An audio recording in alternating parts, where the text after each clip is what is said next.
Sir Matt, the Butt Knight. And I am Sir Ezra the Watchful. Welcome to Follow-Up Friday. It's August 31st. Mm-hmm. And we are motivated. Yeah, guys, it's late. It is late. But the hour is getting dark out there. Sir Ezra. It is dark. You know what? Hey, this is, you know, when people always tell us, like, we really appreciate the work you guys do. Yeah. Sometimes we're just like, guys, we just record, and Right. it's pretty chill. But tonight is definitely a night where it's late. Sir Ezra had to stay over really late at work. Yeah. Yep. I was dealing with old Matty V. Old Matty V will understand. Sometimes as a teacher, you have some parents and some students who just got things going on. Things going on, man. Things happening in the realm, and so I texted Sir Matt and I said it's going to be a late night. And I said that's fine. I'm burning my last vacation days at my job because I have to. Yeah. So they said you don't get to take them with you. So yeah, I said okay. So I was thinking, just this week, it's been a week, and guys, after like last Fallout Friday, I think I've just been so fired up, I can't explain it, and I was listening to some YouTube videos, just getting pumped and just getting jacked. I saw, Lord Hunter, bend to the knee. I know on the group. Facebook page. Oh my God, it was so cool. I'm like I lost it. Wearing the shirt, gains popping out everywhere. Oh, I know. He's jacked. Guys, I'll tell you, the motivation is hitting us hard. It's just like I don't know what was the word I was using earlier. Inner driven, right? Just this. Lots of stuff happening on the outside, but you just got to keep pressing we forward. get ready. I like that Lord Adam Parker posted in the group that Rocky montage, because during the main show last week, I don't know, when I was talking about Fireblood coming out, I was kind of doing my pound the table. Oh, yeah. I just happen sometimes. So I just get a little motivated. I just get going. Yeah, Sir Matt he gets after it. So, and honestly, throughout the week here, there's been just notes. Like I think what was that we were talking about? One of the first topics. Glamors came up. Yeah, Glamors. Just stuff that I uncover when I'm reading, and just I pull out notes, and I message Sir Ezra, and he's just like, dude, I never thought of that. Yeah, it's time to talk about it. Yeah, it's great. Got me fired up. So anyways, I want you to be fired up, and if you're I don't know if it's been a crummy week or a great week, whatever, head into the weekend strong. Just I don't know. Take no prisoners. Absolutely. So, all right, guys. Well, speaking of Lord Adam Parker, he was the trivia winner this week. Who is the captain of the Cinnamon Wind? Kohar Mo. Yeah, is the captain. So, solid. That was solid. I honestly, we were reading about our. Let's see, who was that? The Ghost sent us the Raven. These last 2 weeks, I have come up with a trivia question. Yeah, because the Gmail Ravens I don't look at. Yeah. And last week's trivia question was talked about it. And I was like, wow, that's really interesting. Great. Right. And then this week, we'll get to trivia. We'll get there. But the same thing. Somebody, and so it's just was talking about it. Yeah. Yeah. So it's just interesting. Yeah. So, hey guys, something else we want to talk about. So, we had briefly mentioned, hey, we're thinking about doing a rewatch of the episodes, and that we would that we maybe post them on YouTube or something. So Sir Ezra and I spent 2 hours on the phone, which is pretty much what we do every night. We just spend about 2 hours on the phone talking about the show and what we want to do. I was driving around just for hours talking. And to you. some people messaged us, Matty V on Instagram, Lord Adam Parker, and he's like, oh, this rewatch would be cool. And I kind of just threw it to them just because I was like, yeah, this is what I'm thinking. So we're not ready to record them yet. That's something we want to wait because we want them to kind of come out leading up to the show. We don't know exactly when the show will be. If I had to take a guess, May is kind of what it seems like, early 2019. Yeah. So what we want to do is we're thinking about opening it up to you guys to call in and do these reviews with us. There's 67 episodes. Yep. So we're like, well, we'll need 67 people, or, obviously if people want to recycle multiple, absolutely. Yeah. And then, we're going to have kind of set days when we record and time slots. If you can't make it, or if you sign up and you can't make it or something, that's fine. Yeah. There's plenty of seasons. I doubt we're going to have 67 people sign up to do them. Yeah. So that's totally fine. There's probably going to be many opportunities. If we do record them, it's probably going to be a couple months later when they air. We're thinking about maybe doing, the original idea was one episode. We're going to do like an episode, like a day. We would release it days leading up to the show. And then we were like, well, if we do it on YouTube, these like kind of, we're also thinking maybe 15 to 20 minutes an episode. Yeah. And so then we thought maybe what we would do is we would then combine them all into podcasts and release them like once a month or however. So we're still totally structuring how we want to do it, what we're thinking. We just want to let you guys know we're thinking about it. And if you want to sign up, we'll get that going at some point soon. We still have the drinking game to talk about. And get all these and I'm moving next week, so once I move, then we can kind of restructure a lot of stuff. Everything's still kind of moving parts here. Let me just, you know what, Sir Matt, let me just say something. Yeah, go ahead. Just say something, because some podcasts out there like to, you know, it's sort of, you know, you can submit, you can do Google Hangouts, different things like that. We got ideas for that; those are coming, etc. But how about this? You know, the content is so good. You guys have such good discussions in the group with us, the Ravens, etc. You know, we've had people interested in possibly doing this. They're like, look, if you want to hit us up on a Saturday and you want to do 15 to 20 minutes, you know, Sir Ezra over here will edit that bad boy. We're going to do like a compilation. Absolutely. Put season 1 together, parts 1, part 2, and that bad boy goes on the podcast. Yeah. Right here, what you're listening to. Absolutely. And probably would be like on a Saturday, and we were thinking like a couple, however many months it would be. Right. You know, possibly 6, 7. I think we kind of worked that November, October might be the time to hit that right up to May. So I'm just telling you, you know, we don't mess around. Absolutely. And the thing is, Sir Ezra and I, we're always thinking about stuff and we're always brainstorming. And so, you know, at first we were like, well, we don't want to post it on the podcast because we don't want to clutter up the feed, and then, you know, people are getting like all these downloads. Yeah, like 67, 20, you know, weird. With all these weird downloads, and then we're like, well, okay, so let's put them on YouTube. Individual episodes would be cool, but then we're like, maybe not a lot of people want to go to YouTube, so we said, well, let's combine them. Yep. And then we were like, well, then maybe that'll be like a 4-hour podcast. So then we said we'll split it into parts, like part 1, part 2, and we'll probably release them on the same day. Yep. Kind of a thing. Like a Saturday. We're always things are always in like. Sometimes we just share our thought processes, and you guys help us. So and Sir Matt was just like it was like last week or something, or earlier this week, and he was just right here in this room, and he just said, "Ez, what if we just combine?" I know. I know. The next thing you know, everyone's like, "Oh, I want to do it." So, anyways, if you're interested, let us know. We might put a poll out in the group. You know, if people are super interested in that, and then we'll definitely get that going. I think we're going to do it regardless. Yeah. You know, so I think Sir Matt and I are going to do it. So if you would like to be part of that, if you're a member of our Patreon community, you get first dibs.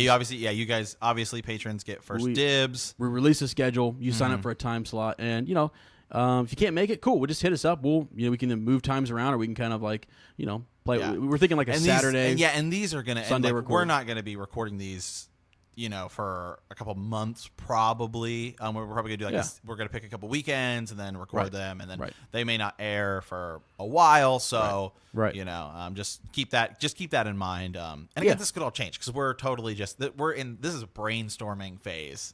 Yeah, but I mean, I think we got a good idea here. Yeah, so, and we want to do it with you guys. So, and we've already had just in message, people kind of reached out to us and were like, "Hey, would you guys ever consider having people on?" And immediately once I kind of said that to some other people, they were like, "Oh my god, I would absolutely love to do it." So, it'd be cool. So, I mean, it'd be great to talk to you guys, you know, on the podcast about the show. Get your guys' thoughts because we have so many people that are involved in the community, and also the show's easy. I mean, I'm not putting the show down. It's like you can just watch that Saturday morning. You know, your time slot's going to be like what, 2:00 Eastern Standard Time, whatever it may be. Hop on there with Sir Matt and I. Yeah, we're gonna do Discord. So. And then please kind of know Discord. Just chat it up before we do that. It's really simple. So it can be a little confusing at first, but I mean you can just YouTube it and figure it out. Doesn't matter. You know, So we're all around the world. Everyone's absolutely welcome. So okay, moving on. All right, here. So here we go. We want to talk about. We have a name for somebody here. Kind of this is an origin story and someone who's been in the community, and they've kind of come up with their Westerosi name. Here, so and Alexander Zoidberg, right? Yeah. So, and just like that, I'm all caught up on your old podcast. You've earned my allegiance, my dudes. However, it is time that I reveal my identity. My father was a skin changer from north of the wall. It was thought that all of his sons died being weak and sickly, and I was one of them. Before my imminent and rapidly approaching death around the age of 3, I warred my essence into another, stronger wildling boy, and was free to live on as I watched my former body collapse. Like my father, I took the name Varamir, after being referred to as Chump before I was reborn in my new, stronger body. Over the course of my early life, I developed my skin-changing abilities with the help of an odd old man with one eye. In exchange for fresh crows from the wall to feed on, through his roots and soil, he also taught me a few other parlor tricks. Wow. In my current possession, I control a snark, a grumpkin, and an ice spider, and I ride my enemies down on massive aurochs. He is slow but sturdy. His name is Sir Maester. With my companions, I have no need for weapons, as we are a small army of sorts. In the fashion of my father, my name is currently Varamir Foreskins, but I have room to grow. Though I am of the free folk, I am not so stern and ignorant as many of my brethren, so I dream of venturing south of the wall one day to live as you do. It is cold up here, and winter is upon us. Rumors are that there is a passage in the wall near Eastwatch, so maybe one day I will stake my claim in the Seven Kingdoms as a hedge knight, which I believe is the southern term, and perhaps earn enough coin to contribute to my future liege lords, hoping one day to truly bend the knee. Varamir Foreskins. Oh, and also for the record, in my head, you guys have already passed Order of the Green Hand and become my favorite source of info on a Song of Ice and Fire. Wow. I mean, Varamir Foreskins. Welcome. Hey, yeah, we got Varamir Foreskins. You read the Duncan Egg series. You got Lucas Longinch. Right. So I'm just saying, really fitting in with. He's a skin changer. He may have 4 skins. Right. He's working up. He's working up. So it's fantastic, dude. Honestly, this Raven really we lost it last night. We lost it last night reading it just in preparation for the show. So that's huge. And speaking of Order of the Green Hand, I saw something interesting this week on. Do you for you guys? Maybe I don't really know. I don't really know the guy on YouTube. His name's Logan Paul. He kind of I don't know what exactly he does, but I know that he kind of gained some fame when he went to Japan. And there's this forest in Japan that's kind of famous where people go and commit suicide. Right. It's Japanese culture is totally its own thing, and that whatever. That's like tragic. But this guy went and filmed it, and like was all over like the actual news. Sure. So anyway, that's the only reason I knew the name. And I guess he just like fought in a boxing match like some other YouTuber, and I think it was on like Twitch and all that kind of stuff. Right, yeah. And so I guess so if that's a thing that's happening now, I guess would only be appropriate that I throw my gauntlet down and say, I think we should have a trial by combat amongst the Game of Thrones, Song of Ice and Fire community. It's only fair, right? Right. Why can't I get a piece of that pie? A tournament for champions. You know? Yeah, I hear you. So I'm just going to go ahead and say it. Sure. Open challenge. Wow. Okay. A trial. A joust. A trial by combat. To Order the Green Hand.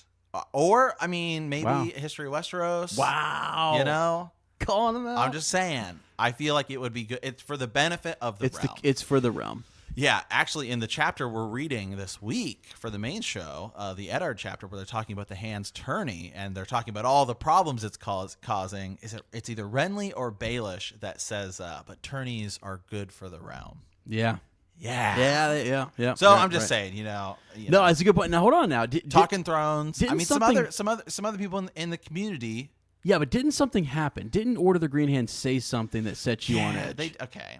I don't really want to bash them. They actually, they have a really good channel. And I know sometimes it seems like we're making jabs, and we're just totally joking. We don't know them. I doubt they have any idea who we are. No, but it's the name of the podcast, right? So it is. They have to bend the knee. It is just the name of the podcast. The only reason we ever even joked about them was one day we did an episode, and they did like an episode immediately. Like the next day, and it was like what we were talking about. Actually, it was a couple days. So I was like, "Are you kidding me?" I know. We were just we're a joke. We have honestly no beef with them.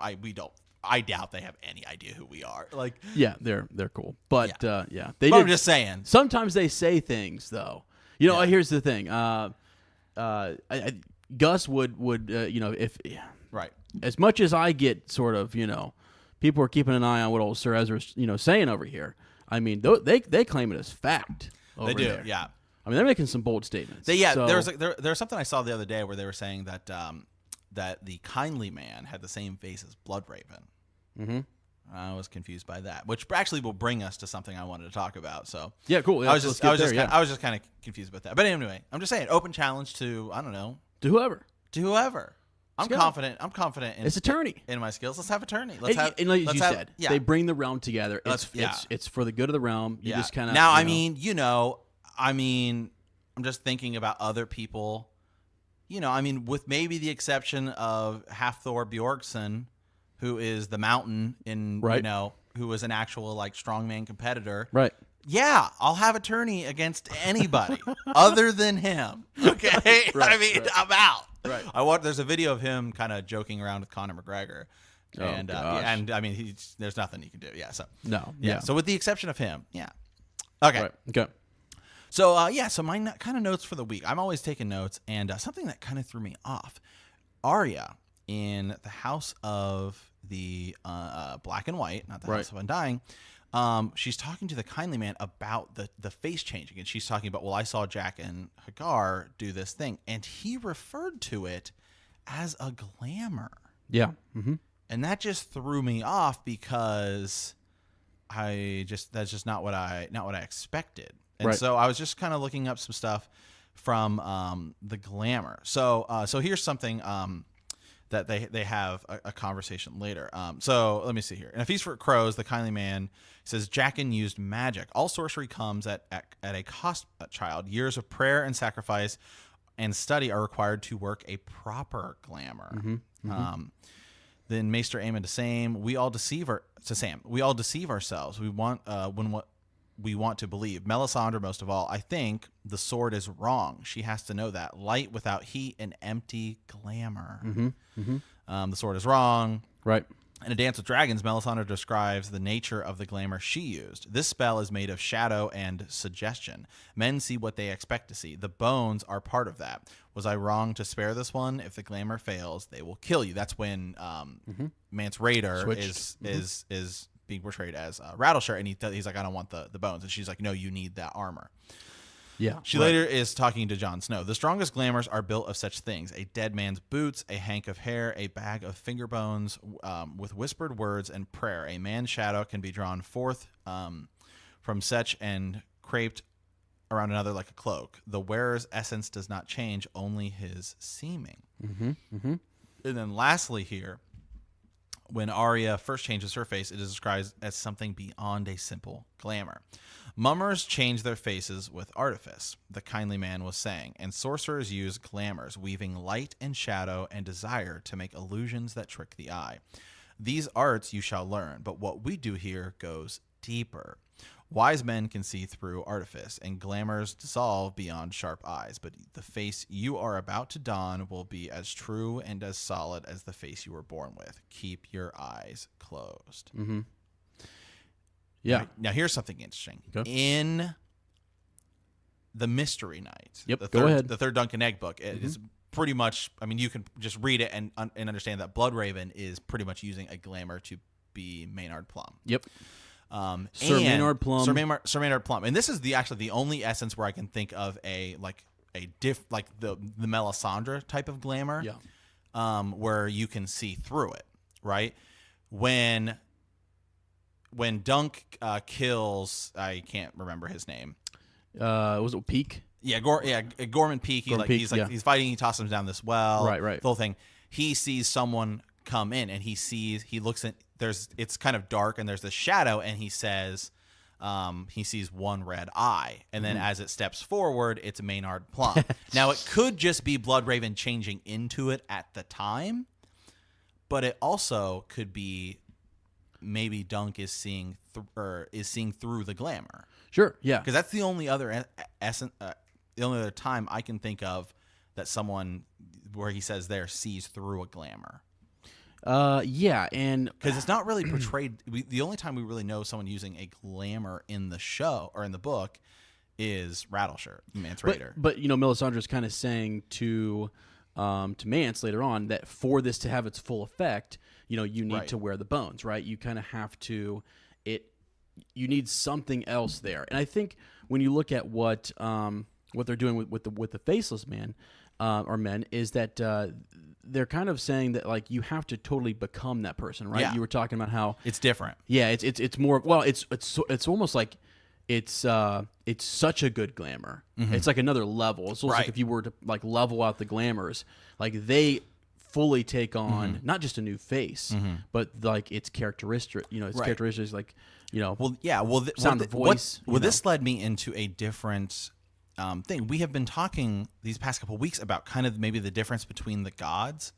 yeah, There was something I'd read or as a Raven about kind of the difference between, say, the old gods, right, and the new. With Melisandre, the sacrifices she makes to R'hllor are these quick death sacrifices, right? They're like quick blood, kind of they're quicker type of things. Whereas it seems like with Bloodraven in the cave, he is allowing himself to kind of be consumed long term by this tree, right? And so it's interesting. It's interesting to me, like, well, the House of Black and White, has a weirwood door, yep. and you have to pray and work at this. Like they say that some men come there to pray. They pray over a year before they give themselves. And so I just found it interesting. One other thing I found interesting, that may not have nothing to do at all, but I just thought it was funny. There's this part where it's at the beginning of A Feast for Crows when Arya is first there. She's talking to the kindly man. Yeah. He hands her a piece of white meat that he sees her kind of, whoa, back off. And he's like, relax, it's pork. I just thought it was funny.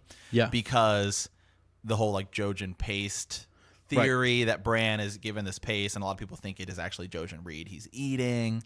And and it's just at the House of Black and White, they're like carving people up and stuff like that, and so it totally could not be. People are coming there to receive the gift, right? It of could death. totally not be pork, right? He says it, but it could, and so I just found all those kind of similarities and things interesting. Yeah, they are absolutely. And one thing that you said that kind of blew my mind there for a sec is that you look at how those sacrifices, as you said, are very, quick, and like the ones that are done by Melisandre. Right. Fire consumes fast, right? Burns.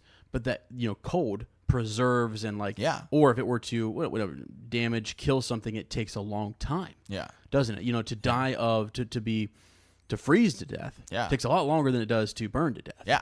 And so that is an interesting. Well, and then Sir Ezra and I were talking about this last night, kind of, and I was just sometimes we're just brainstorming. We're not in no way, shape, or form declaring things as fact. This was just something we were talking about last night. We're like, we have to talk about this in the show. I was talking about how the doom of Valyria, right? If you think of a fire that was like immediate, it was like it's kind of like a Pompeii type thing. It just explosions, and the next thing you know, it's done. Right.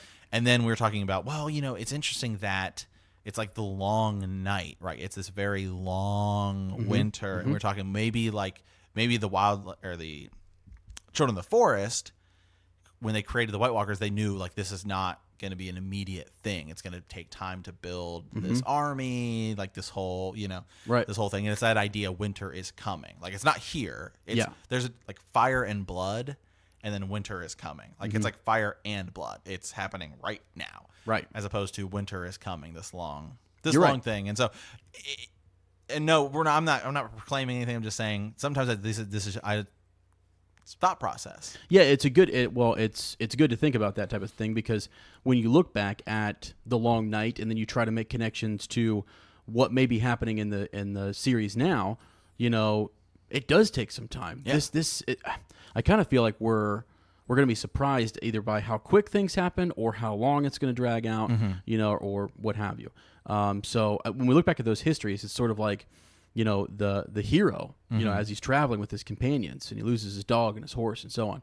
He's traveling and traveling and traveling. Yeah. And old Dan doesn't finish that tale as to what happens when he finds the children. But, we kind of, other sources kind of fill in and what have you. But it's just interesting that, the time that he took on that journey, the long night is like that army of darkness is devouring things. But we think of it as, it happening kind of all at once. And when we talk about it, it's That's the way it's presented to us. Yeah. It's very short. And so here's just some other quotes here. This is Mance talking to Melisandre. The glamour, I felt it when I sleep, warm against my skin. Even though the iron, soft as a woman's kiss, your kiss, but sometimes in my dreams it starts to burn, and your lips turn into teeth. Every day I think how easy it would be to pry it out, and every day I don't. Must I wear the bloody bones as well? And then go on to kind of what I see there. And then Jon asking her what it is what sorcery is this? Call it what you will. Glamour, seeming, illusion. R'hllor is the Lord of Light, Jon Snow, and it is given to his servants to weave with it, as others weave with thread. Okay. As others. Anytime I see the word others, I'm You've been going nuts with that. Okay. Yeah. Yeah. Wow. So anyway, I just thought it was interesting. Unfortunately, in the show, we know that Melisandre is glamoring herself, right? Yeah, and that was one that we were talking about. Can you see through a glamour? Yeah, and I'm almost wondering, like when we see that in the show, is that something that we will see at some point in the book? Maybe it's the same type of thing. Yeah, right. I think if I had to take a guess, I will say that we would, because I think that with Jon getting resurrected, in the book, it's probably going to be similar, whatever. But I feel like it would be the first. Do we have Melisandre chapters? I think we do. Do we have a Melisandre POV? POV. In A Dance with Dragons? I think we do. We can look it up real quick. Yeah, I'm not sure. If we don't, she's always just. I feel like right. If we don't, John's. I think she's in. If we don't, though, I think it would be a Melisandre POV. Okay. Yeah. Well, and he's always, at some point or another, like he may shift over to, that point of view if he needs to. He's set these characters up. They've been in. That's happened, you know what I mean, where someone's come into somebody else's point of view, then a couple books, either a book later or something, couple chapters, boom, they've got their own point of view. So yes, we do. Yeah, there is one Melisandre chapter. I thought that was correct. Yeah, in A Dance. Mm-hmm. Yeah, chapter 31 of A Dance of Dragons. Okay. So anyway, I think it would be interesting. That would totally be a way to do it.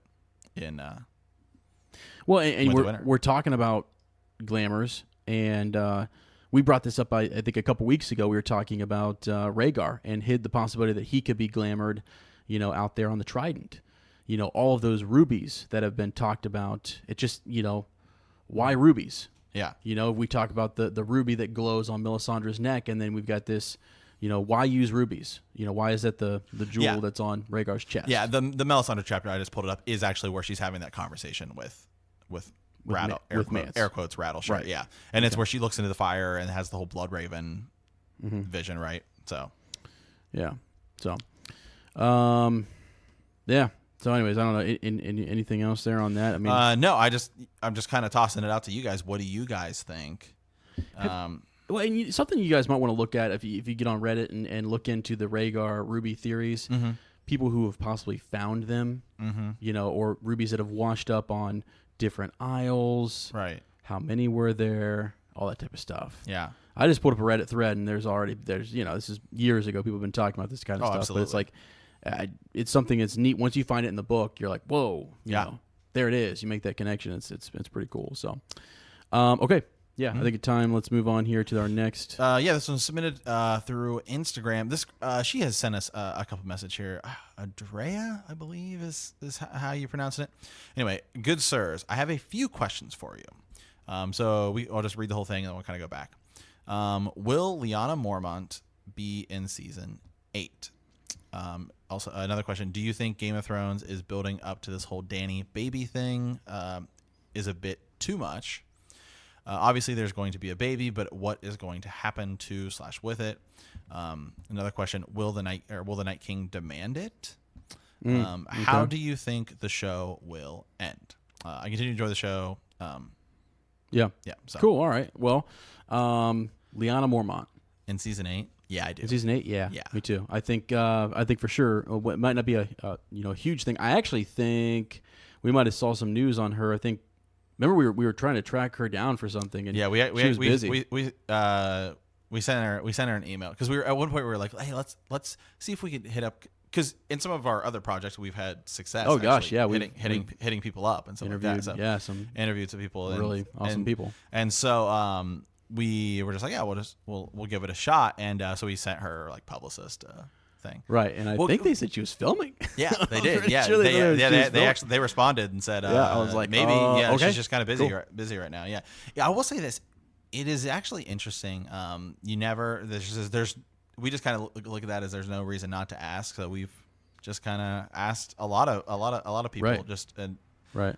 So yeah, we're working on some interviews with some people. Yeah, absolutely. So the next question that she had there: do you think Game of Thrones is building up this whole Dany baby thing a bit too much? Maybe. I actually don't know how this is going to play out in the books. And this is a great question. This is a great opportunity for me to kind of go back to my old days when I used to tell Sir Matt that, like, if what's happening in the show, if some of that is gonna happen in the books, how can we get that done in 2 books? It's always just blown me away. Yeah. But then I forget the more we have done the, like looking at where Dany was.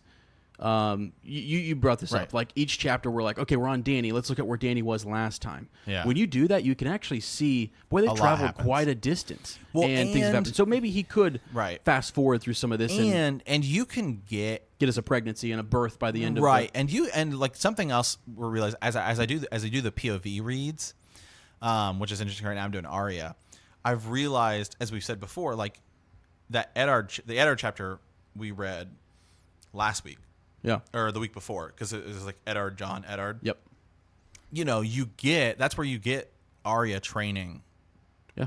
For Syria, right? Right. So when there's characters that are around each other, you get a lot of stuff in a Dance of Dragons, or not Dance of Dragons, a Storm of Swords. Yeah. A lot of the Tyrion stuff is also in like Jaime and Cersei's chapters. You know what I mean? So so you get a lot of that kind of at the and Sansa. You get a lot of that at the same time. So right.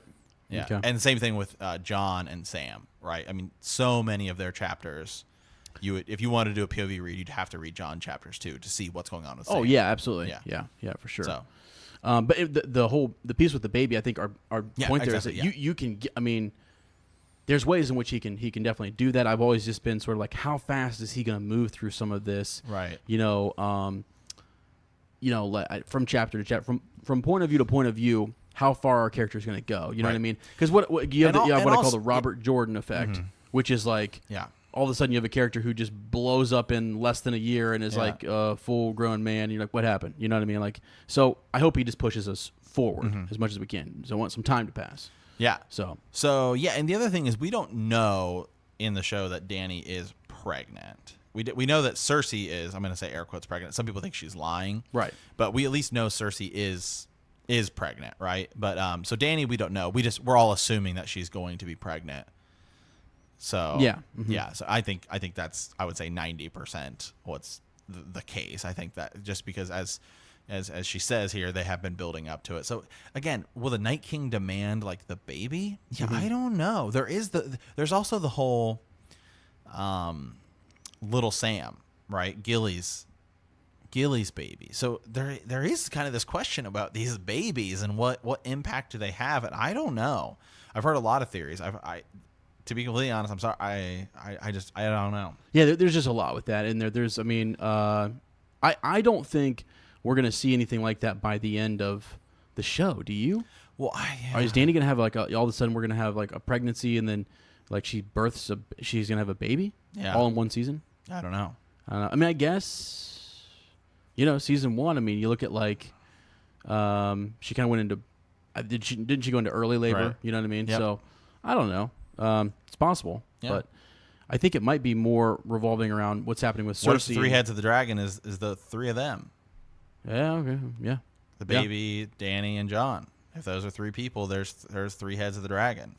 Okay. That kind of makes more sense than like the 2 dead children of Rhaegar and John is that 3rd head. Then you would actually potentially have 3 people, 3 Targaryens.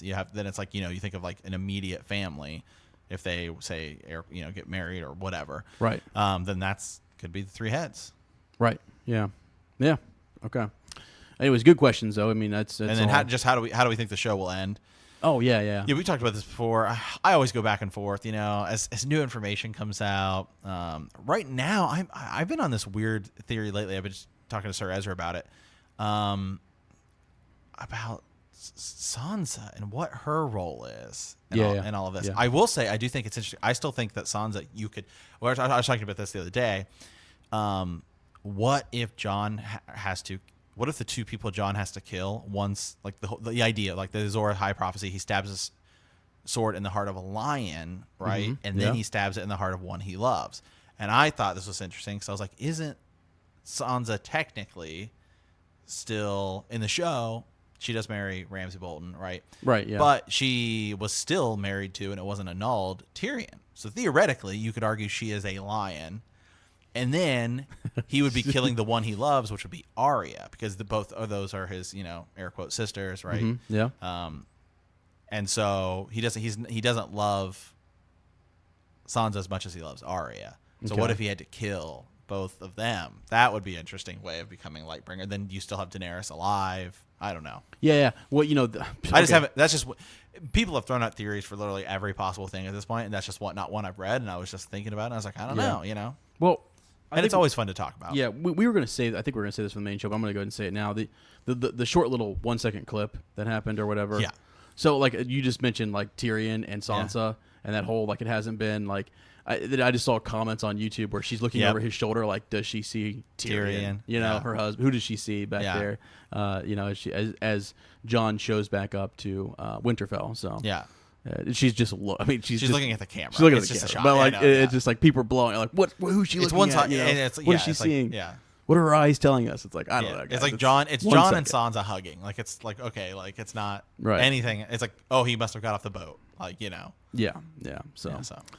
Anyway, good Raven. Yep. Okay. Well, it seems we have a voicemail here. Let me. Let me get this queued up here. Yeah, and it's been a while since we played a Raven on the show, but it's always nice if you guys want to call in. The number is posted there on Facebook and it's on our Patreon right at the top. So definitely check it out. So okay. Hey, what's up, BTK podcast? Tis I, Sir Steven of Miami, of the Vundacast podcast, and also on Raylo. I'm going through a lot of your guys' podcast stuff. Listen to Rebel Watch, but I'm loving, as you know, Bend the Knee. Best podcast. So good. I wish there was more. I'm going to have to become a Patreon backer very, very soon. I was calling because I'm rewatching the series again. And I'm at the season 2 episode 10 episode. And I was thinking more about Tyrion and his romance and how in the show ends in betrayal. And then also then to see Robb and his romance also kind of betrays him. And then thinking about that theme going throughout the book. And I was thinking about how sort of the love that Ned has for like being honorable kind of betrays him, and then like Rhaegar and Lyanna's obvious like kind of like betrayal of the realm, alright, even though their love is like kind of pure, and then the way that like Robert betrays the love that he's supposed to have with his wife, and just how tightly woven all these themes of like love and betrayal are, like Ned, who didn't actually betray his wife, has to pretend to have betrayed his wife. Do you guys see this anywhere that I don't? Is that like part of the end game, at least on the show, of like Jon and Daenerys? Is that even though their love is pure and their blood is supposed to empower them, and it does in a way, it also is sort of like a betrayal with their blood as well, because they're both, related. How do you guys feel about that? Tee off, love and betrayal. And I'm wondering if it has even more in the prehistory, if there's any early Targaryens who were betrayed by love, because it seems like Aegon had a perfectly, fully well-functional polygamous relationship going on. I'm like, no gripes there, except for maybe Visenya because she got less nights, whatever.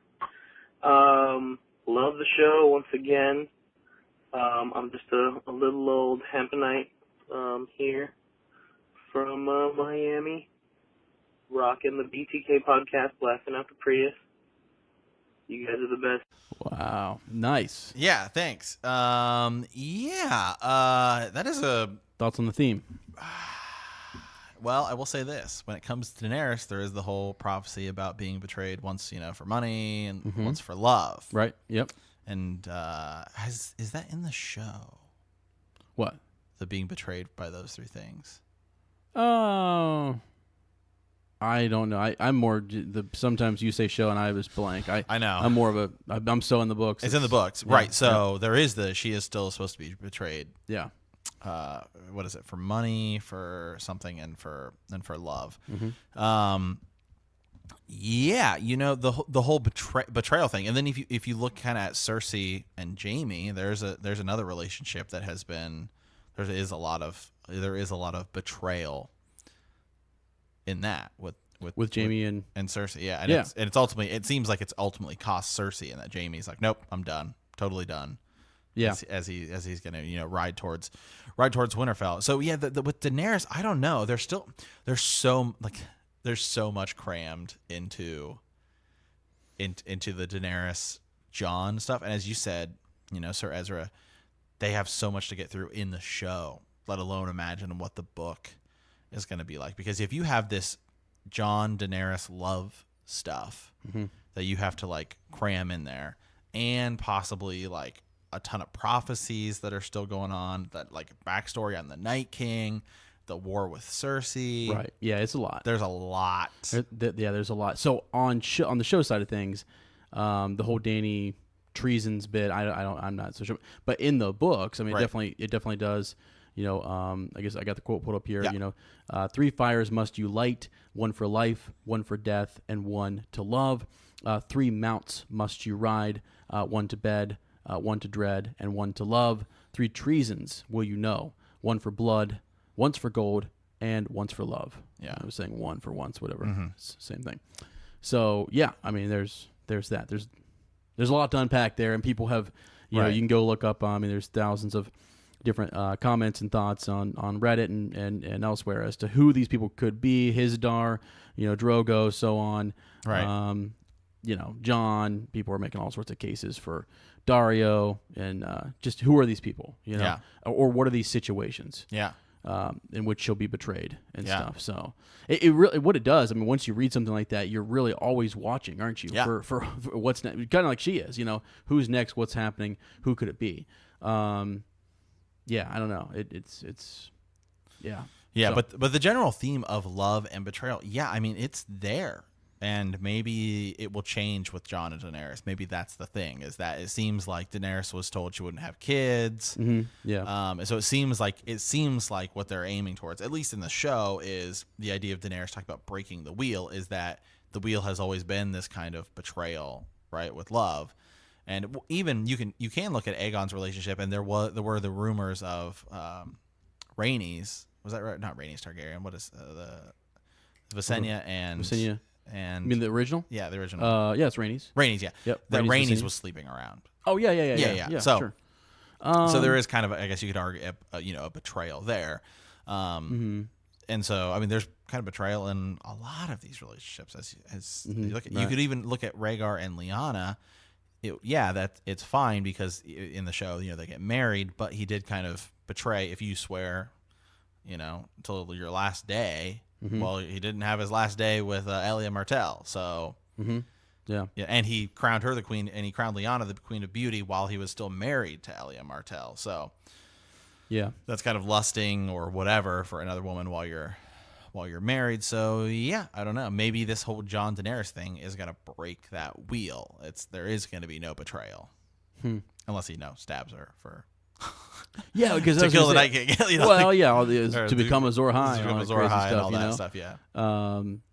or would it be she would sacrifice herself for the realm? You know what I mean? Yeah. Like I don't know. There is that's getting into high fantasy stuff that I'm not so sure Gura's into. I know. You know, and so I mean, it could be that we've actually. I mean, he brings in elements of it, right? You know, and it's sort of like he kind of lulls you into like being super suspicious, and then all boom, there's this epic hero moment, and that's good for a few that lasts for a while, and then we're taking it back. You know what I mean? You get behind Stannis for a while. Yeah. You know what I mean? You get behind Rob. Yeah, you get behind these different characters, Yeah. and then it's like, well, I'm tearing them down. Even when I was first watching, because I started with the show, I was like, man, I really like this Ned Stark guy, but I knew going into it he died just from the internet and stuff like that, and then you're like, wow, Rob, man, I can get behind this guy, and then Rob dies, and it's like, okay, well, and then it kind of shifts. That's where John kind of becomes the Stark guy. So yeah, I don't know. Good questions, absolutely good questions. Yeah, cool. So. All right, let's move on to our next this was comment. sent to us on Instagram here by Phantom V. Hey, Sarah's quick question. If the direwolves grew up at Winterfell, who would be the alpha of the pack? Wow, wait a second. So, had they not have like the whole thing, up? yeah. So, yeah, they don't split up and they all just stay at Winterfell. Huh. Oh, wow. I would say it would be, I don't know. I don't know, actually. Grey Wind, right? Well, I don't know. I mean, would it be Grey Wind or Ghost? Ghost kind of seems to do his own thing, though. Yeah. So I think it would be probably Grey Wind. I think it would be Grey Wind. But at the same time, Nymeria. I was about to say Nymeria. I know, Nymeria seems like it's interesting because Nymeria is the only one we see that actually does associate with other wolves, right? And does actually kind of lead a pack. Yeah. Shaggy Dog theoretically could, because Shaggy Dog seems super wild. Right. So Shaggy Dog could kind of maybe get into a fight and knock some of the other ones down just because it's crazy. It's kind of that backed in the corner. It's going to do whatever. So. Right. Yeah. I kind of look at Shaggy Dog as like the Raphael. Because the only dire wolves we see that really associate them with each other is Summer and Shaggy Dog. Mm-hmm. And Shaggy Dog is just wild because it's Rickons, but Summer is obviously a little more tame because it's with Bran. So I think it kind of takes on the personality of the people there. So you would also have to look at, well, if John, and in that situation, then John stays at Winterfell. Mm-hmm. Yeah. And so then that totally changes a lot of dynamics, because I think that the wolves kind of take on the personality of of their person. So in that situation, you also, Arya wouldn't kind of become her character, so Nymeria probably maybe doesn't go because they embody they have this bond with their Stark counterpart. So in that situation, I may have to go with Ghost, only because you think Grey Wind and Rob, but when I think of Ghost, like you said, like a lone wolf. He is, yeah. And so that's where I was kind of like, you can almost, and this is just me, have to kind of default to Grey Wind being, I don't know though. That's I love this question. It is a great question. So the question though is, the alpha of the pack is the leader, the top dog of the pack. Yeah. But when you think of alpha, like, oh, that's so alpha, then it's kind of like, who's the most badass? Well, that's I think would still be Ghost, because it would be John's, and we know the members of this John is getting angry all the time and all that kind of stuff. And John gets to kind of do what he wants, whereas Rob would have to kind of keep Grey Wind in line. Gotcha. So, yeah. Interesting. Mm-hmm. Okay. That's a good one. I like those types of questions. If you guys have more of those, ravens, as to like, it's just fun because you can kind of speculate like crazy, right? Okay, what do we got next here? We've got Andrew Ninos. I'll read this one.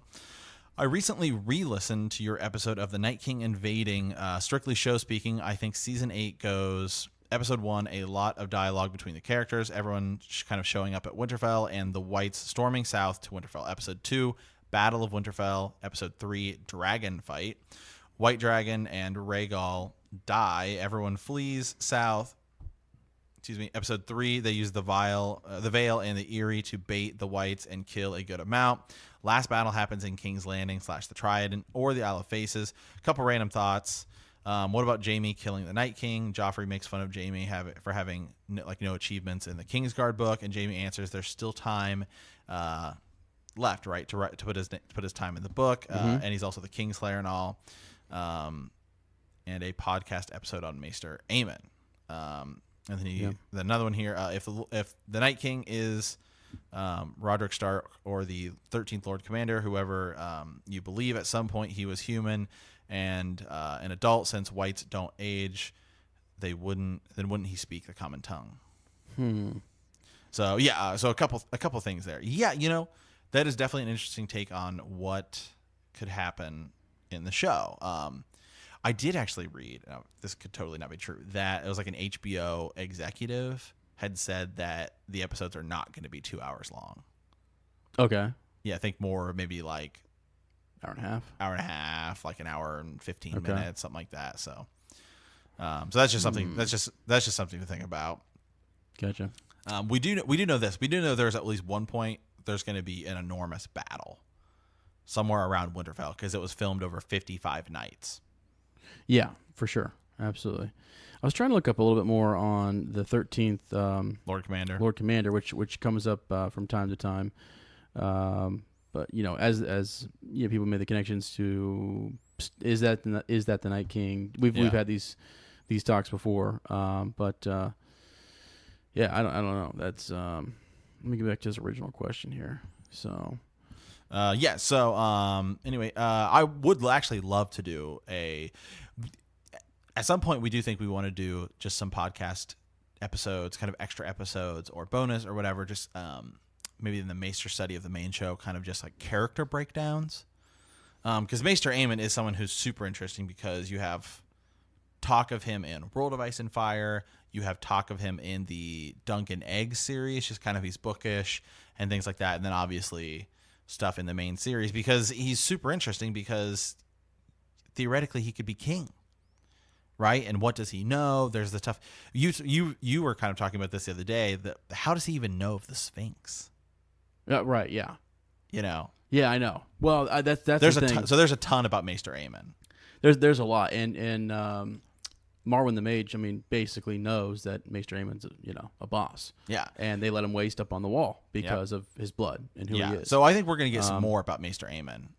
Yeah, it wouldn't surprise me. He's definitely wise in other way. He's one of those maesters who knows more than he absolutely than the rest of them, believes in some of those prophecies and different things, and is open-minded to that and hasn't closed himself off and things. So yeah, the Roderick Stark connection, I was trying to pull up that. So if you have more information on that, send that to me because I thought that was interesting. I was looking up Roderick Stark, trying to piece back to which Roderick, and where that was coming from. So different time periods and what have you. So yeah. Anyways, okay. Just good Raven there. So here we go, Sir Ezra. I'll let you read this one. It's from your good friend, the Ghost Harrenhal. Yeah, the Ghost back at it. So a quote here: "By ancient custom, an iron longsword had been laid across the lap of each who had been Lord of Winterfell to keep the vengeful spirits in their crypts." The Ghost goes on here. "The statues of Lyanna and Brandon were added by Lord Eddard, which was a major break in tradition. Before leaving the crypts, Mira takes the sword from the tomb of Lord Rickard Stark. Brandon Company took the swords of Ned, Brandon, and an old rusty one. Winterfell is warm to the touch, but when people walk down into those crypts, it's very cold." King Robert and Theon remark on how there is an unchanging chill in the crypts. "We have vengeful Stark spirits on the loose who are trying to communicate with Jon. He has multiple dreams of walking in the crypts and vaults opening and kings muttering, 'You are no Stark,' but he has to face the darkness anyways. I believe Jon is having a premonition of facing the great other, and he's rightfully frightened. But if Melisandre brings Jon back with the Lord of Light, I believe that's the key to facing his unknown threat." Yeah. There is a lot that happens in the crypts. What, just something just pop in your mind there? I see it in your eye. Yeah, what do you got? Correct me if I'm wrong, Sir Ezra, and I think this may be the first time we've actually done it. I think we've done this one. We have? I think so. I don't think so. I don't remember. It sounds oddly familiar, guys. We've talked a lot about the Crypts. I don't think we've talked. Well, we talked. You know what? No, this is from 2 days ago, so we haven't read this one. Oh, we do. Okay, we haven't. Maybe you and I just looked at it. Yeah, we just looked at it. Well, Yeah. and also there's that John Dream. Yeah, The ghost gotcha. often, and I love this I know. because the ghost often takes what we talk about and then Okay. kind of elaborates, which we like. We've often said for people to, if we have a topic, kind of expound upon it, educate us a little bit, and our listeners. And so absolutely. That's why this is fresh. Okay, cool. I just we were going to do it again. If we absolutely. if we accidentally mess up, but when it sometimes guys, we every time before Fallout Friday we're like, did we do this? Have we done this one yet? Yeah, because we read them throughout the week. Sometimes we get very similar questions. Like when we were in that long spell of the Great Other, we were like, did we? Oh my gosh, did we so many did we do this? Yeah. So, right. So right, yeah. Okay. Cool. So John's dreams, of Winterfell. We were just covering how he was at the wall and he was talking about, Sam was dreaming.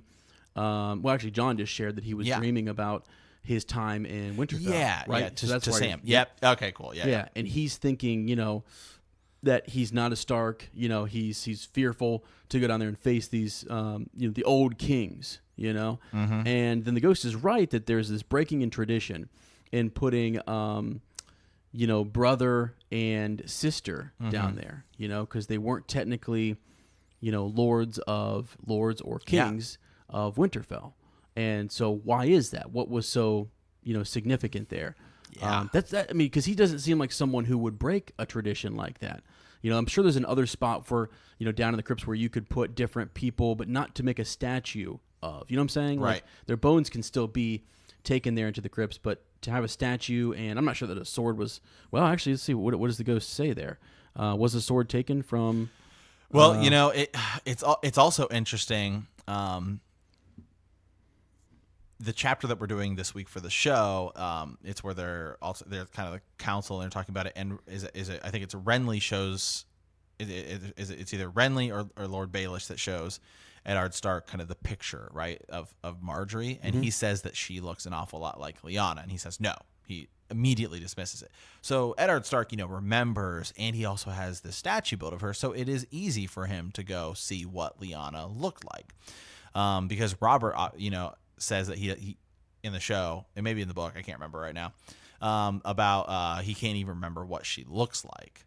Mm-hmm. Yeah. So it is just kind of interesting that the comments about her and what she looked like, right? Right. Yep. And so clearly there is a reason, and that she's down there, and it seems like maybe Ned goes down in there quite often. Mm-hmm. Maybe just to reflect, or maybe there is another secret reason. Oh, there's she's something down there. Yeah, absolutely. There's something there for sure. Here's just a bit from that chapter we were talking about this past week when John's talking to Sam about his dream. He says, "I'm walking down this long, empty hall. My voice echoes all around, but no one answers. So I walk faster, opening doors, shouting names. I don't even know who I'm looking for. Most nights it's my father, but sometimes it's Rob instead, or my little sister Arya, or my uncle." And it goes on later on in the John has his wolf dream, where there's more information about his search for his father. The next dream that he has is in Clash of Kings, I think. Right. And that's where he and Bran are connecting. Yes. We had someone on Patreon on the community tab start to kind of talk about Bran possibly connecting with things in the past or being it was really in interesting. the future. Yeah, and he he went back and kind of corrected himself in looking at that because it was I think we even brought it up on the show and we were kind of talking about like timeline and how did the whole dream work. It was basically like Bran was connecting with John through Ghost. Right. And Ghost was smelling the werewood and death and didn't like the smell of it. Right. And that's where I've said to you, Summer often doesn't, it's his proximity to Right. Bran and what's happening. And I go back to, Catelyn Stark saying, keep these direwolves close. Right. And when they don't like something and they start to move away, it's a bad thing. So I have to say that's kudos to Order of the Green Hand in their theory that Right. Isn't it it before John gets stabbed that Ghost is like howling, Freaking out? He's like freaking out. Yeah. And John's like, I gotta go take care of Ghost, but he can't because he gets stabbed. Right. Yeah, he's on his way to do something. I don't know if it was to. But he just hears Ghost. He like, hears freaking Ghost, out. and Right. I don't know if he goes to Ghost but he's on his way to do something there, and Yeah. it's Well, you know, also in this whole crypt thing, just thinking about like Brandon Stark, Ned's relationship with Brandon is also interesting, because just two things that popped into my head. I believe it's Catelyn 2. It's where Catelyn is in bed and her and Ned just, hooked up, and Ned kind of gets upset when she brings up Brandon. He's like, yes, it always goes back to Brandon. So, that's really the only kind of interaction we have with Ned talking about his older brother. And so it seems like he, I'm not saying he didn't like him, but it's just like that's really one of the only times we get Ned talking about him. So it's like, why is Brandon and Lyanna down in that crypt? Right. Yeah. Well, I think people have there's been rumors that there's a Valyrian steel sword. Right. Yeah. That's there. There's rumors that that there's some secret in Lyanna's tomb that's going to. Well, also, I mean, here's the other thing too: the facade of if Lyanna, what was the promise? Yeah, I don't know. I was almost said if Lyanna wasn't dead, but she's dead. Yeah. But I don't know. Yeah, I don't know why she's Is it down the there. promise me Ned? Is that that's the prince that was promised? Promise me Ned. Yeah. I'm not sure. I don't know. I don't know. That's something to look more at though, and kind of think about. I even pulled up another Reddit thread here, just talking about his dreams and what goes on down there with Jon, and he has a lot of different dreams, wolf dreams and what have you. Yeah. There's a strange one, Dragon dreams. Yeah, in A Dance of Dragons, actually, where he's kind of outside the walls of Winterfell, and he's either battling with the army of the dead, or he's also he kind of foreshadows the betrayal that's going to happen. To himself. He kind of sees that in a wolf dream, which again gets me back into green sight and also green dreams and wolf dreams and the difference and all that good jazz. But I don't know. So something for us to kind of take away, maybe discuss more in the group. I tell you what, I love the conversations that happen there, because this is one that why are they down there, as Sir Matt just said, and then what is going on with Jon and his dreams? There's got to be more to those dreams. We got to be able to glean something from them. Yeah. He's not afraid of those old kings down in the. I don't feel like he. I mean, maybe he is. It's not the statues themselves. It's maybe what they represent, or his calling, or something. At one point though, he says, just this past week's chapter, he is not a Stark. Yeah. Doesn't he call that out in his dream or something, or whatnot? And so that's interesting too. Right. And then obviously it's believed he's saying I'm not a Stark because he's a bastard. Like I'm not a Stark. Right. Right. Yeah. Exactly. Yeah. So, all right. Well, another great one from Ghost as always. Yeah. Okay. So this one is from I'm gonna do my best to pronounce this. Yeah. Takis Sormas. Wow, you didn't even try hard on that. I'm just kidding.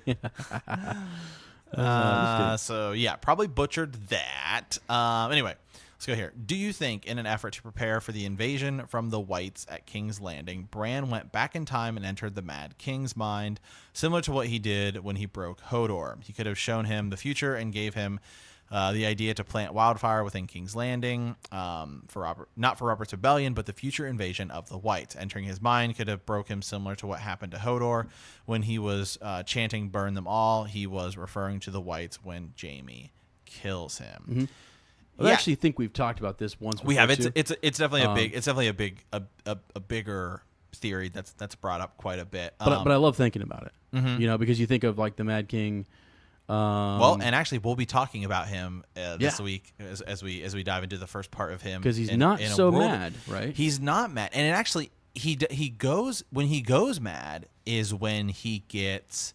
I mean, he's definitely kind of a jerk, but when he really goes mad is when he gets captured. and then Barristan Selmy goes and rescues him. Yeah. That when he comes back, that's when he's like super paranoid. And there's a lot of series of events that happen that really kind of break him. You know, it's his wife Rhaella having a lot of miscarriages, and then he kind of, you know, is also his relationship with Tywin.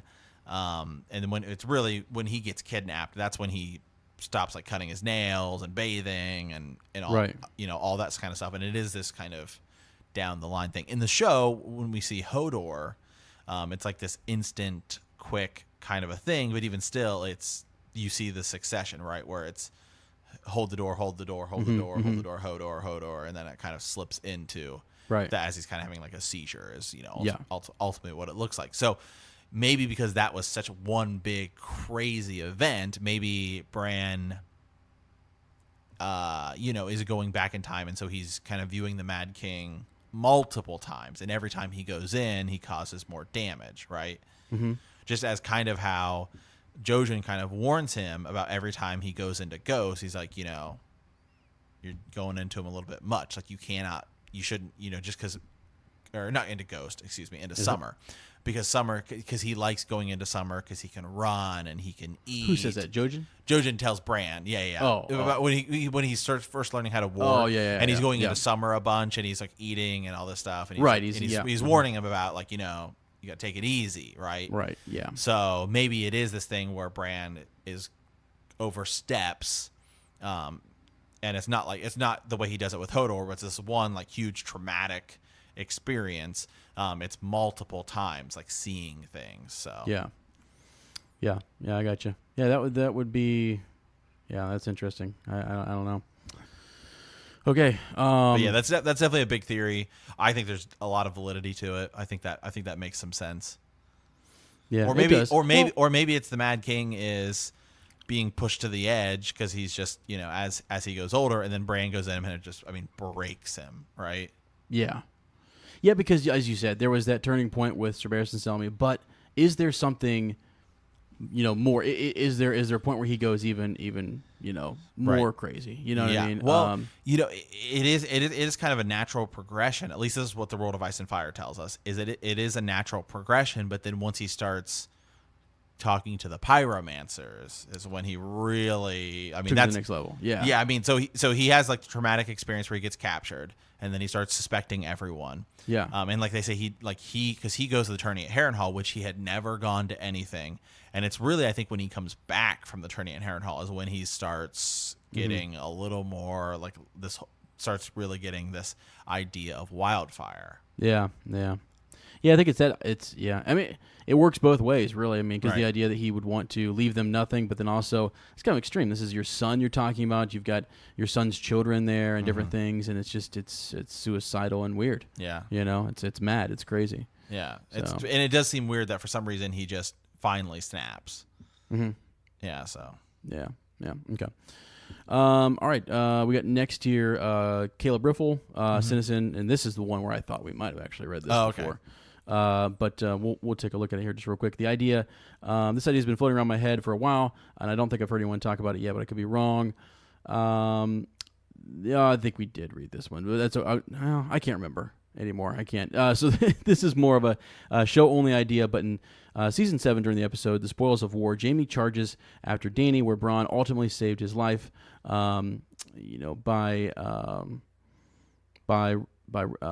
what? I don't know. By wrestling him into the Trident.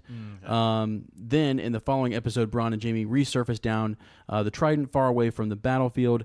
Could this have also happened to Rhaegar during the Battle of the Trident, and he somehow survived and has been hiding this whole time since they never found his body? Maybe hiding as another character like Rhaegar, the Jaqen theory, or could he have been saved by children and is hiding in the Isle of Faces? Let's see. You could even throw out one of the biggest tinfoil theories out there and say the children saved him and turned him into the new Night King. I like any theory that will bring him back into the storyline. I know that Gur said that he was cremated, but I feel like I remember seeing something that his body was never found. Anyways, it's fun to think about. Thanks. Maybe we didn't read that. I don't think we did. Yeah. That one sounds new to me. Yeah. I've heard some of the theories before, but that's particular Raven. Yeah, I mean that is the thing is it's not really ever talked about his body and what happens. No, it's left very vague. And we don't even. There's a lot of theories that he was glamoring at the battle, right? Right, we talked about the rubies. Yeah, the whole thing. So, yeah, it's definitely it's super interesting. As far as we know, Rhaegar could have been at the Tower of Joy. Right, exactly. It was with the glamour, he could have glamored someone else to look like himself, and then he could just be himself at the Tower of Joy. Right, because I used to think we were in the show. The whole we were far away. Yeah. So I think I made a mistake. It's been a couple weeks ago where we were talking about how you would steal someone's face, or how did that person need to be dead for you to take their face? It was actually clear back around the Ned. Yeah, people were talking about Ned possibly not being beheaded, right? And someone else being up there. Yeah, but in the situation with Melisandre, with Mance and Rattleshirt, like they're both alive. And their identities are swapped, at the same time. So could that have happened with Rhaegar and he was never even there? Right. Because all the training that he does and he becomes this boss, like you had said, you posted this. Well, in and the think group. about and the whole thing about this is like if Melisandre is glamoring herself, like clearly that woman's probably dead. Yeah. I mean, because Melisandre is glamoring herself the entire time as some younger woman, or that's her younger self. Yeah, so because the Glamors, I think with the Faceless men, they work in different ways. Right. I'm not really sure if you're taking. That's what we just read. Is that it's something totally different. Right. They're different types of Glamors. So, yeah, exactly. So you're not really stealing somebody else's identity because they're similar but they're different, right? Because Mance and Rattleshirt do swap. You know what I mean?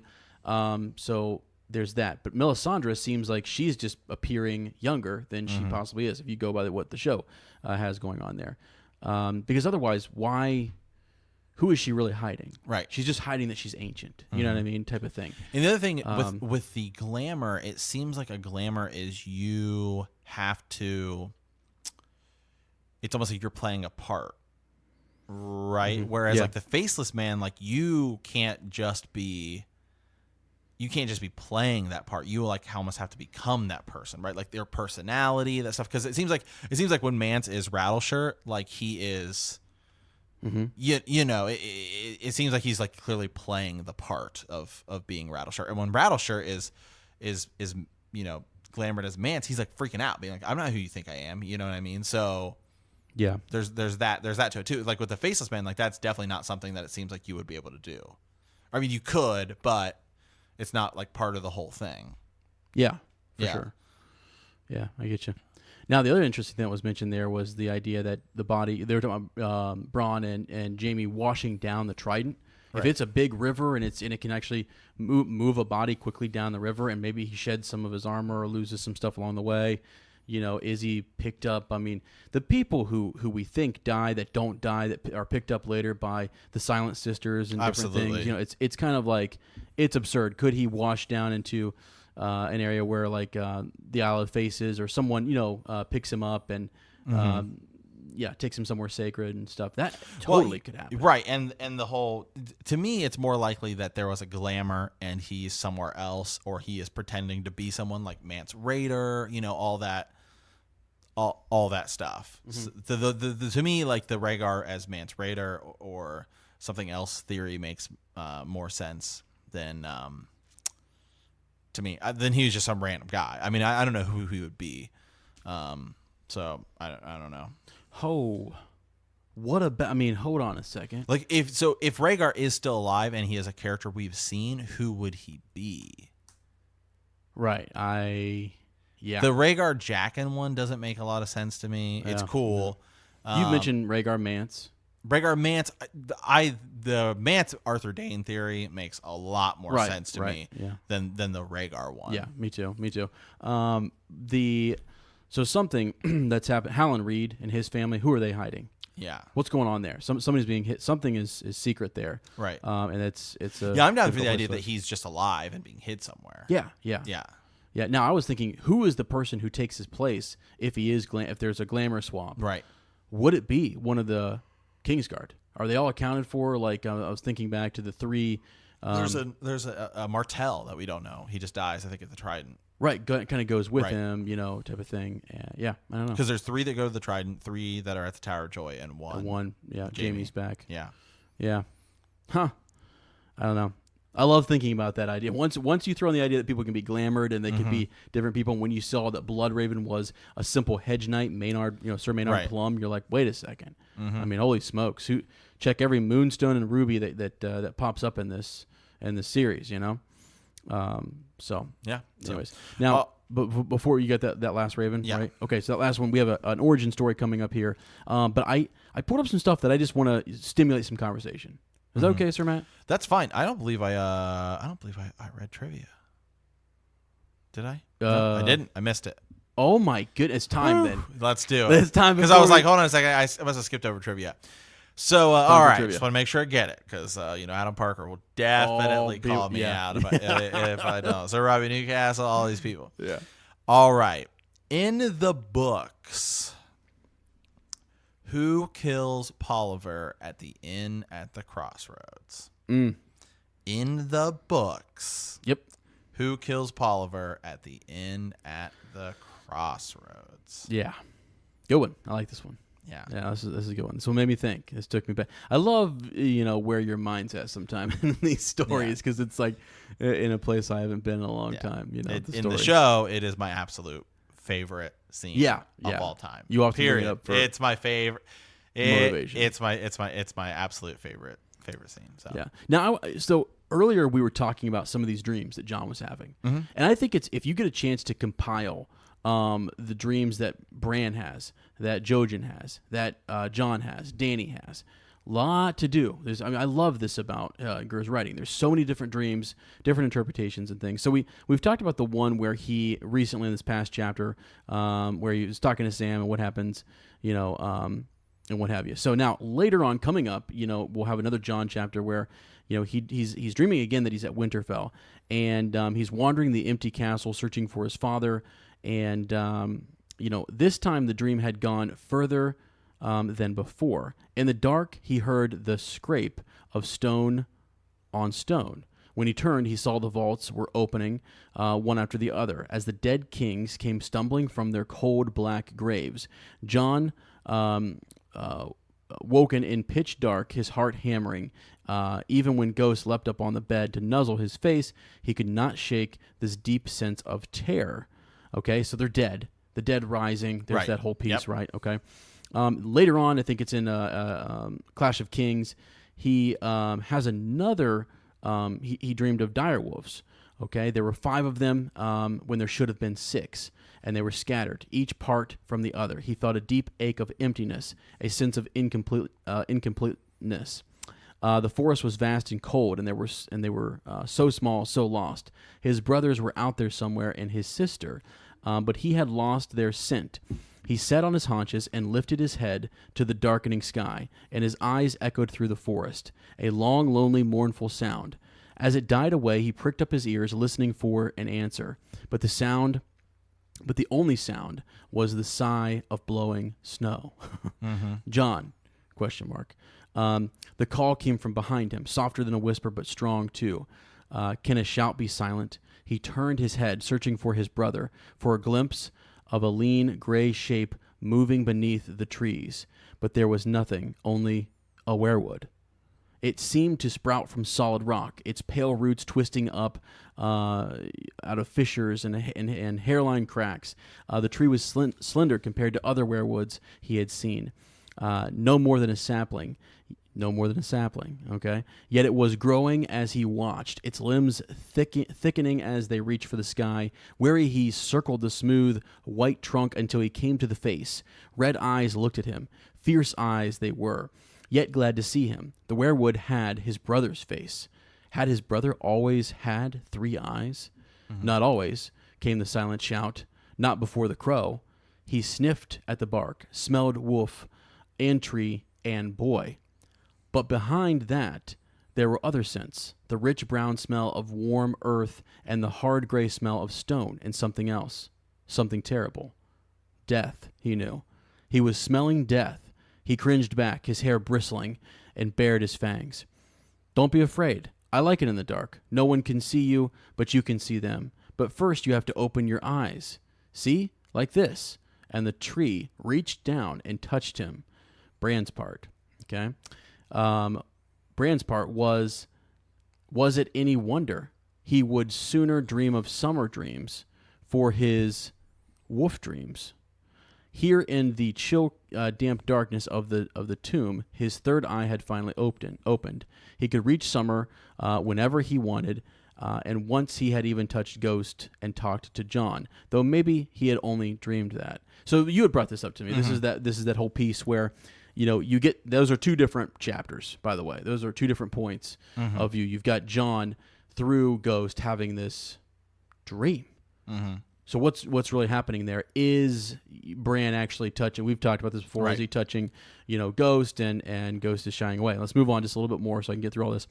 So later on in the same book, I believe, he has another dream. Well, this one kind of Theon's involved here, but I'll read it. But there were others with faces he had never known in life, faces he had only seen in stone. The slim, sad girl who wore a crown of pale blue roses and a white gown spattered with gore could only be Lyanna. Her brother Brandon stood beside her, and their father, Lord Rickard, just behind. Along the walls, figures half seen moved through the shadows, pale shades with long rim faces. The sight of them sent fear shivering through Theon, sharp as a knife. So this is actually Theon's dream. Mm-hmm. Sorry. And then the tall doors opened with a crash, and a freezing gale blew down the hall, and Robb came walking out of the night. Grey Wind stalked behind him, eyes burning, and the man and the wolf alike bled from 100 savage wounds. We go on here a little bit farther. We've got another. This is back to Jon, right? He has a small dream here where he's the burning castles and dead men rising, right? So he dreamt that he was back in Winterfell, limping past the stone kings and their thrones. Their gray granite eyes turned to follow him as he passed, and their gray granite fingers tightened up on the hilts of their rusted swords on their laps. "You are no Stark," he could hear them mutter, in a heavy granite voice. "There is no place for you here. Go away." He walked deeper into the darkness. "Father," he called. "Bran, Rickon." No one answered. A chill wind was blowing on his neck. "Uncle," he called. "Uncle, Benjen." "Father, please. Father, help me." Above, he heard drums. "They are feasting in the great hall, but I am not welcome there. I am no Stark. This is not my place." His crutch slipped, and he fell to his knees. The crypts were growing darker. "A light has gone out somewhere." "Ygritte," he whispered. "Forgive me, please." But it was only a direwolf, gray and ghostly, spotted with blood, his golden eyes shining sadly through the dark. So these are just bits and pieces of right. More of his dreams. He has another one. This is the last one in Dance of Dragons. This is just food for thought again. That night he dreamt of wildlings howling from the woods, advancing to the moan of war horns, the rolling of drums. Boom, boom, boom came the sound. Thousands of hearts with a single beat. Some had spears, some had bows, some had axes. Others rode on chariots made of bones, drawn by teams of dogs as big as ponies. Giants lumbered amongst them, 40 feet tall. "Stand fast," Jon called. "Throw them back." So it kind of goes on. He's just mounting the troops, right? Just a little bit. So again, that's just more of I think that's just foreshadowing of something that's coming up, a fight that he has, and he goes back to dreaming about Ygritte a little bit, right? Yeah. She's gone as quick as she appears. The world is dissolved into a red mist. Jon stabbed and slashed the cut. He hacked down Donald Noy and gutted Deaf Dick Follard. Corrin Halfhand stumbled to his knees, trying in vain to staunch the flow of blood from his neck. "I am the Lord of Winterfell," Jon screamed. It was Robb before him now, his hair wet with melting snow. Longclaw took off his head. Yeah, so, I mean, anyways, I just wanted to kind of read all those because I found those just different things that Jon is experiencing and some of his transformation. Where are these coming from? Are they just dreams, or is he seeing things to come? How do we piece them together? That type of thing. Yeah. So that was sort of just a sampling of, one of the best places to go, guys, for stuff like that is Westeros.org. Yep, absolutely. You can go there to the forums. which I think are way better than some of the stuff that happens on Reddit. And you also have the Citadel on there as well, which is just full of good stuff. Yeah. So I don't know, man. There's some cool stuff to unpack there with the different dreams and yeah, absolutely. And the most interesting one that people focus on is Danny's and and Bran speaking to him and the werewood, and I think that one has confused me for a long time too as to when did that happen. Yeah. Is that something that happened? Is that Bran coming back from the past, or is that happening at the same time? Where are they at? Type of thing. So you gotta kind of go and look and see where those point of views are at and see how that unfolds. So yeah, if you guys get a chance to track down Danny's dreams, Bran, and so on, you're doing yourself a favor. Yes. Right there. If you go track those down and really look at all their dreams in sequence, it's pretty neat thing to do. All right, here. Well, we have a origin story here. We have a couple origin stories. I'm going to save Lady Jade sent us one. I'm going to save that for the Sunday. Main show. Okay, here we go. Actually, having read this one, I do have remind me to tell a quick little story. Okay. Sir Ezra, about this. That involves you and me and about an event that took place about 10 years ago. Okay. And it involves someone that's referenced in here. So, okay. Greetings, Sir Matt and Sir Ezra. I am sending this raven from the Kingdom of Arizona. I hope it makes it to you and doesn't die of heat exhaustion along the way. I am also a listener who suggested the Wheel of Time podcast, which I hope you are still enjoying, and hopefully a collaboration with that podcast is in the works. Yes. My story starts out, as you mentioned in today's episode, at Art 5, so this is a little bit ago, about people not being interested in the show due to its popularity. I didn't have any close friends who watched the show, but seeing everyone brag about it on social media kind of turned me away from it.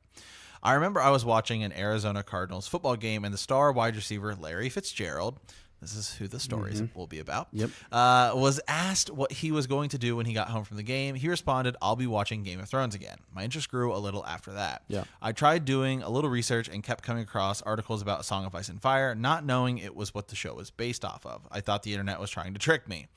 Fast forward to the short Arizona winter of 2016, while at a Christmas dinner, my sister-in-law, who watches the show, was talking to me about Jon Snow's parentage. She believes R plus L equals J, but me, not knowing much about the show, just sat and listened. My interest grew again. Jump ahead to the summer of 2017. Season 7 had just premiered, and everyone on social media was talking about how great the first episode was.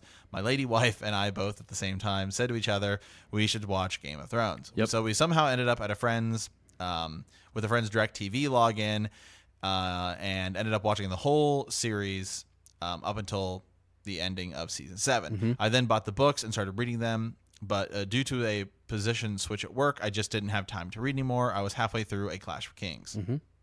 Around June of this year, I was searching for a Game of Thrones podcast on Spotify. I came across your podcast, and I think it was still called Second Breakfast. I listened to the first episode and heard the quality, not only of the content, but the quality of the sound and organization of the podcast itself. So huge props to you, sirs, for bringing great quality to the podcast world. Well, thank you. Anytime people comment on the editing and stuff like that, I really appreciate it because, I'll just say it. Yeah. I sometimes listen to other podcasts, and I don't really listen to them, but I just go and I listen. I'm just like, man, this is all over the place. Yeah. We would not be able to do it if we didn't put the time into the docs and stuff like that. And thank you guys for sending, you guys do a lot of content research. with the Ravens. Absolutely. Research. Absolutely. So one of my favorite characters in Game of Thrones is Gendry. I love how the show portrays his friendship with Arya. I really think they will somehow end up together again. Since my last name is Black, I would prefer to be a blacksmith, as that is my hobby in real life. I would eventually like to learn. An interesting note about Gendry is he makes a helmet in the shape of a bull's head. My favorite character from Wheel of Time is Perrin Abara, who is also a blacksmith. In that series, Perrin is called by the wolves young bull due to him being a wolf brother. Coincidence? Probably. The wheel weaves and the knee bends. Oh, thank you for making a great podcast, Sir Tyler the blacksmith and wolf brother of House Black. Wow. Thank you. All right, let me just tell this story real quick. Yeah, just because I was just been thinking about it because last time I went to Portland, my favorite NFL team is the Pittsburgh Steelers. So I'm sure this guy is immediately like, I hate Sir Matt. Right. Because the one and only Super Bowl that the Arizona Cardinals went to, it was, in my opinion, it's probably one of the best Super Bowls ever, with maybe the exception of this last one. This last one was really good. But in that game, I remember getting a call. There's in the fourth quarter, and the Steelers had been up. There was that awesome James Harrison interception for a touchdown. Yes, it was a touchdown. And the Cardinals just had this big play. Larry Fitzgerald, to quote Sir Ezra, just ran. He called and left me a message. He's like, Larry Fitzgerald just ran all the way down the field, and like this game is over. And then he's like, he and one of our other buddies are kind of bragging, and then he starts looking at the clock, and he's like, I don't know, man. Ben has some time. Ben has some time. This is bad. Why did I do that? He's like, I don't know why I just did that. And what proceeded to happen was Big Ben Roethlisberger just drove all the way down the field and got the most insane pass to the corner pocket to Santonio Holmes from the Ohio State University. Yeah. And, the rest is history. And I actually saved that message for like years in my voicemail because it was just so funny to. It ain't over. You're like, it's over. I mean, we called to hound you like crazy. We're like, this is over in your face. And then I hung up the phone and I like looked and I was like, oh crap. Yeah. It's like they scored too fast, Yeah, they scored too fast. But no, that's funny. That connection with the Cardinals for sure. That definitely caught my attention too. The other thing. I mean, Sir Tyler, excuse me. I never even thought about the Perrin Ibarra connection. With him being a Wolf brother. And so on, and the young bull, just a great connection there. And so, I tell you what, if you like a Game of Thrones, I really do believe that you'll like a Wheel of Time. Yeah, I mean, as far as I can, when I think of the three biggest fantasy, it's Lord of the Rings, Wheel of Time, and Song of Ice and Fire. Yeah, they really are. I mean, they've. Right, at least right now where we're at, they're huge. So, anywho, that's awesome, man. That's a cool origin story, and like we've said before, people just when you get into it, it's crazy. It's been such a huge phenomenon. Like every Sunday night people are watching, and then Monday Mike and Mike are talking about it on their morning show and things. It's like everyone was talking about what happened last night in Game of Thrones, and that's cool. It's so cool how it affected how it shaped things and stuff, and it just brings us together. We're all talking about it around the water fountain at work or what have you, the cooler, and it's just awesome. So hey, and Sir Tyler, man, if you get a chance, jump back in. I mean, I'm sure he's listening, and so we do like the we kind of go through. I think when we go through the book, and sometimes we do summarize a bit or we read from it, just because if you don't have time to go do all of that, we condense it, and absolutely, you get a taste of the book and things, and you can kind of like. It just helps. It helps to build that world in your mind, and if you're rereading it, as we are, then there's so many layers to go through. So absolutely. Well, it's a lot of fun. And sometimes I'll say, I mean, don't get me wrong. Like sometimes when I'm reading, just the way some of the chapters are, it's like and Daenerys, like. Every time we hit it, sometimes just when I'm reading through the books and I'm listening through it, you get to that Daenerys chapter, and they're usually really long because she's completely on the other side of the world, and like you have to explain so much, and so sometimes I'm just like when I'm listening, I just skip it, until I want to specifically listen to Daenerys, and so I mean that happens with other characters too and stuff like that, but so I mean so maybe when you're reading through the books, you're like. I want to skip this chapter. Well, we break it down. So if you don't want to read it. Gotcha. Yeah, that's a good point. Yeah. So, wow, guys. Okay. I think we're pushing a pretty long podcast here. No, we're good. We're just an hour and a half. Solid. Oh, really? Oh, yeah. We're closer to 2. So. No, we're good. So, I mean, we had a lot of Ravens this week, and we look forward to more next week. You can send those to btkcast@gmail.com. And, and you can send us a lot this week because I think behind the scenes stuff here. I think we're just as I'm moving. I think typically sometimes Sir Ezra I have some scheduling issues. We kind of record some episodes early, and so I know we have to do next week's a little bit early. Yeah, we're gonna record the Sunday show, which is always fine, and follow up Friday. I think a little early. So and what we're gonna do? Shout out to Lord Adam Parker. Because we are basically this whole not specifically, but the majority of it though we've put off a couple big. He has 2 enormous Ravens, couple big essays, and so mark us down. We are doing those next week. We're gonna hit them up and dive into them. So they take a little there. It's more Sir Matt's forte and the history connections. which will be kind of fun for us. And then, but don't be afraid to send us those ravens. Just depends on how quickly we get through stuff, and they're always there for us to refer to in the main show or on Follow Up Friday. Absolutely, yeah. And feel free to if it's a question that's already been asked, or you have a different perspective on it and you want to talk about it. It can be even something as small. Sometimes we get these ravens that are we talked about this last week that are like just one question, like, hey, what are your thoughts on this? Trust me, we got them. Yeah, and we'll go. So feel free to shoot us any raven you want. Yeah, anything. Another thing too. I wanted to toss this out, like the Facebook group. It's just awesome, guys. Oh my gosh, so much good it's stuff. so Good awesome. conversation in there. Somebody posted the chart. Yeah. And Lord Adam Parker said that to me. Yeah, it was hilarious. It's just, and sometimes you guys got to understand too. We just there's a little humor and comedy in what we do, and so we're never too serious about anything. So it's just for fun. Absolutely. So, you know what I mean? Yeah. Like, don't think if we post something that's a little bit rude on there. I mean, you are reading, you're reading Song of Ice and Fire. Yeah. So it's there's some rude humor and there's some fun times in there and things. It's so yeah.